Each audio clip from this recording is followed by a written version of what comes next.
ہندوستان میں 50 سال مغل بادشاہ نے حکومت کی ہے۔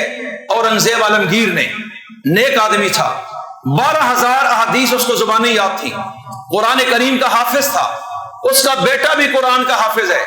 49 سے 50 سال تک بر صغیر متحدہ کا بادشاہ رہ چکا ہے۔ اتنا بڑا بادشاہ اور اتنا دور حکومت اس نے گزارا، اور جنگوں میں بڑا زمانہ گزارا ہے، اور دہلی میں اس کا دارالحکومت تھا۔ ملا احمد جیون رحمت اللہ علیہ یہ اورنگزیب عالمگیر کے استاد تھے۔ اورنگزیب عالمگیر عالم دین بھی تھا۔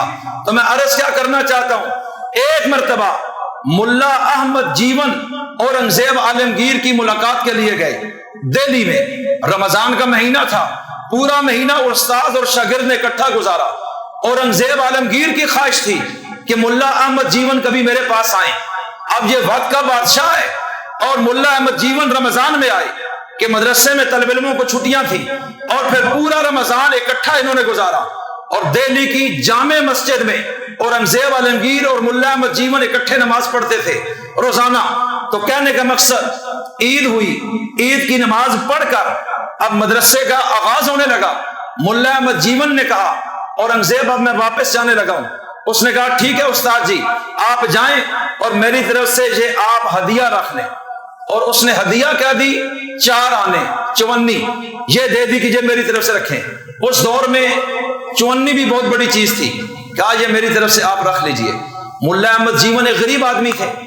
اب پھر 14 سال گزر گئے، 14 سال کہ اورنگزیب عالمگیر دکن کے محاذ پہ رہا، جنگوں پہ جنگیں رہی، اور 14 سال تک وہ دہلی میں واپس نہیں آیا۔ وہ علاقوں کے علاقے فتح کرتا چلا گیا۔ 14 سال بعد واپس وہ دہلی میں پھر پلٹا۔ اب جب آیا تو وزیر اعظم جو تھا اس نے کہا آپ سے ایک گزارش کرنی ہے۔ کہا بتائیے۔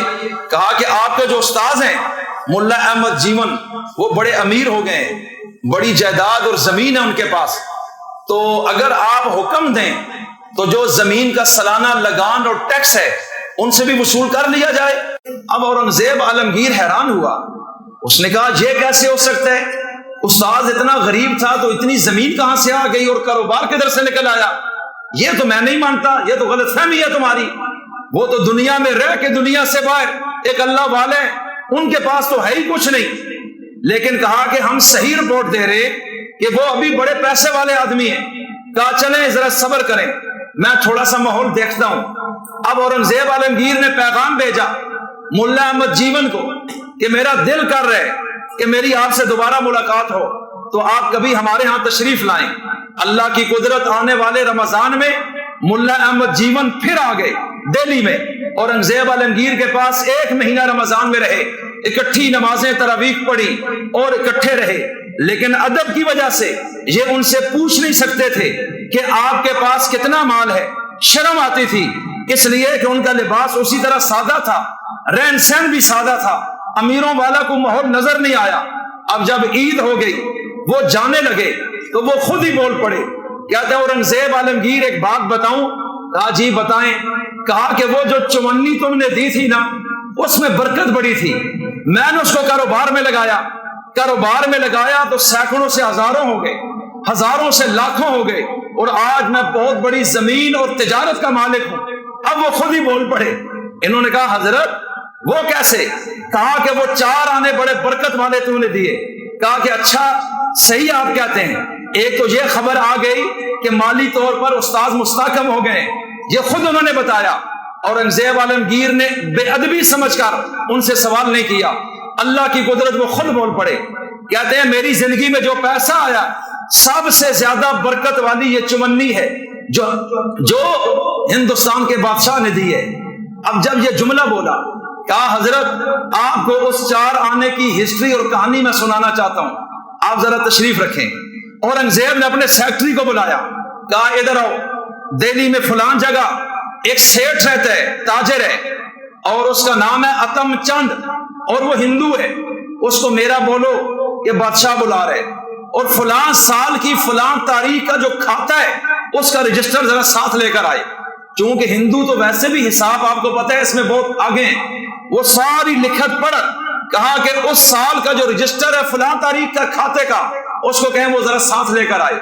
اب جب وہ آیا وہ پریشان تھا کہ پتہ نہیں شاہی دربار میں کوئی شکایت ہو گئی، وہ کام پر ہے کہ بادشاہ نے کیوں بلا لیا، کہ بادشاہ تک تو ہر بندے کی رسائی نہیں ہے، نیچے تو بڑے ادارے کام کر رہے ہیں۔ خیر وہ جب آیا اورنگزیب نے کہا پریشان نہیں ہونا، ذاتی معاملے میں بلایا ہے، آپ ذرا ادھر بیٹھے، آپ اپنے فلاں کھاتے کا رجسٹر کھولیں اور آپ اپنے جو خرچ کیا ہے اس تاریخ کو یا اس ہفتے میں کون سا پیسہ کہاں لگایا اور کہاں سے آیا، یہ تھوڑا سا آپ رجسٹر کھولیں۔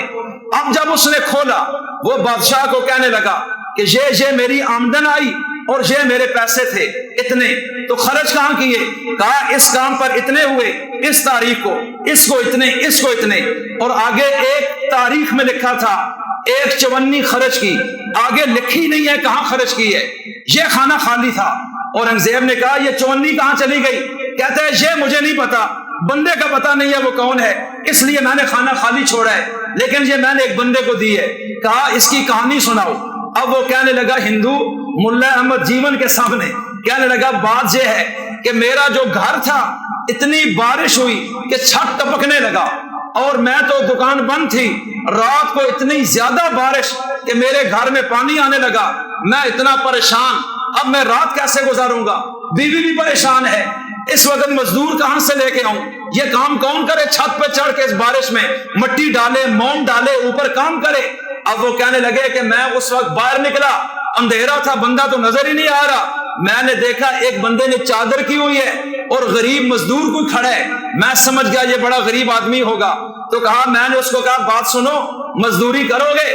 اس نے کہا جی بالکل کروں گا۔ کہا میرے گھر کی چھت ٹپک رہی ہے، گارا شارا بنانا پڑے گا۔ اس نے کہا جی میں کروں گا۔ تو کتنی مزدوری ہے؟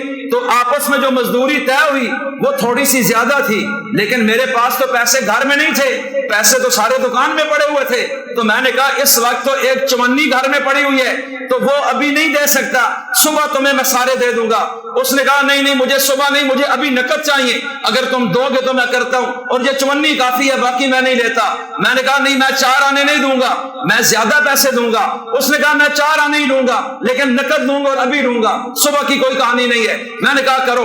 اب کہتے ہیں اس نے سارا کام کیا، ہمارا پانی بند ہوا، ہم نے سود کا سانس لیا، اور مزدور کون تھا مجھے نہیں پتا، بس میں نے مزدوری دی اور 4 آنے دی اور وہ لے کر چلا گیا۔ تو میں نے لکھا یہ 4 آنے دیے، آگے بندے کا نام نہیں آتا۔ اس نے کہا بس ٹھیک ہے اب آپ چلے گئے، چلے جائیں۔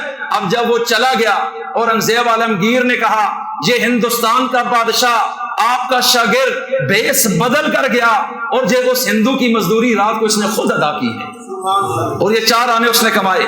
اس نے کہا استاد جی میں 50 سال بادشاہ رہا ہوں، میں نے تنخواہ کبھی نہیں دی، میں نے 4 دن ہفتے میں مزدوری کی ہے اور میں نے حلال کما کر اپنی اولاد کا پیٹ پالا ہے، اور میں اپنے ہاتھ سے 2 دن ٹوپیاں بناتا ہوں اور وہ دہلی کے چاندنی چوک میں بیس بدل کے کھڑا ہو کے میں بیچتا ہوں، اور 2 دن لوگوں کی مزدوریاں کرتا ہوں، اور وہ دن میری مزدوری کا تھا۔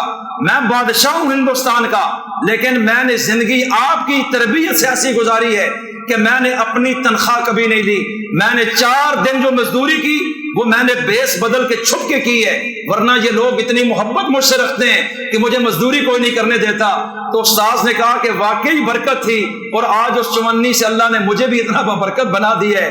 تو کبھی وقت کے بادشاہوں میں بھی یہ چیزیں داخل تھی کہ ہم نے حرام کی طرف نہیں جانا، اور آج تو للو پنجو بندہ بھی بس اس طرف بھاگ رہا ہے میں امیر ہو جاؤں۔ تھوڑا سا ان چیزوں کو سوچیں کہ ہم مسلمان ہیں، ہمارے اوپر کچھ پابندیاں ہیں، ہم نے کہیں آگے جواب بھی دینے، اور جو حلال کمائے اس میں بھی کچھ لوگوں کا حق آپ کے پاس ہے، وہ دیں گے نہیں تو نمازیں قبول کوئی نہیں ہونی، ان کو آپ نے نکالنا ہے، اور حق سے بڑھ کر بھی آپ نے کئی حقوق ادا کرنے ہیں جن کا میں کچھ اشارتاً ذکر کر چکا ہوں۔ اللہ تعالیٰ سمجھ کی اور عمل کی توفیق عطا فرمائے۔ وما علینا الا البلاغ المبین۔